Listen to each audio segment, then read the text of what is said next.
राधा रानी की अटारी पर आप कभी गए हैं बरसाना? बिल्कुल। उससे नीचे एक समाधि बनी है गुलाब खान की। तो गुलाब खां जो है सारंगी बजाते थे अटारी पर, ठीक है, उनका काम था सारंगी बजाना। और उनकी एक छोटी सी बेटी थी राधा नाम की। तो राधा जो है वो बस एक बेटी थी, पत्नी उनकी थी नहीं।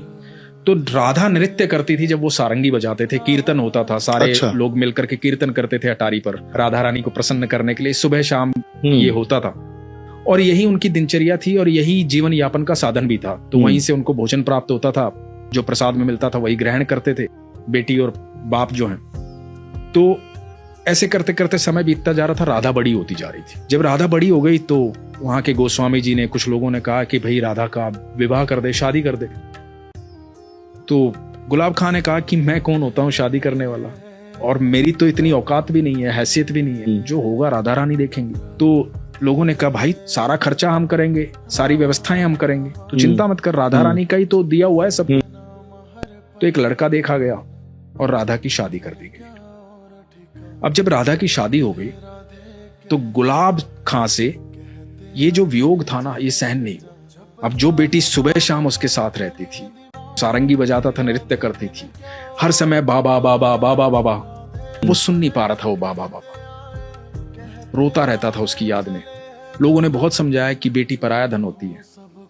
उसका विवाह हो गया, वो चली गई, सारंगी बजाना छोड़ दिया, सारा दिन राधा राधा करता रहता था। एक दिन हुआ क्या कि गुलाब खां दिखाई नहीं दिया किसी को, खूब तलाश किया, गुलाब खां कहीं नहीं मिला।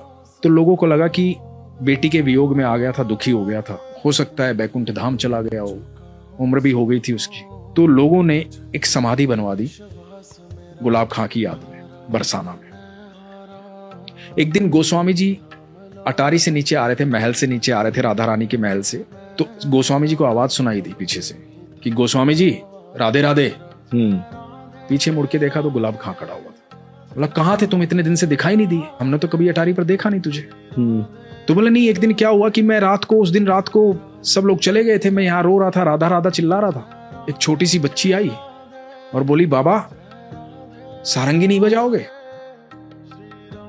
सारंगी नहीं बजाओगे तो मैं नृत्य कैसे करूंगी। तो मैंने सारंगी बजाई, वो मेरे को अंदर लेकर चली गई महल के, और महल में वहां ठाकुर जी थे, राधा रानी थी और रास हो रहा था। अब वो रास करते और मैं सारंगी बजाता हूं, मैं वहीं रहता हूं। अब मेरी राधा हर समय मेरे साथ रहती है।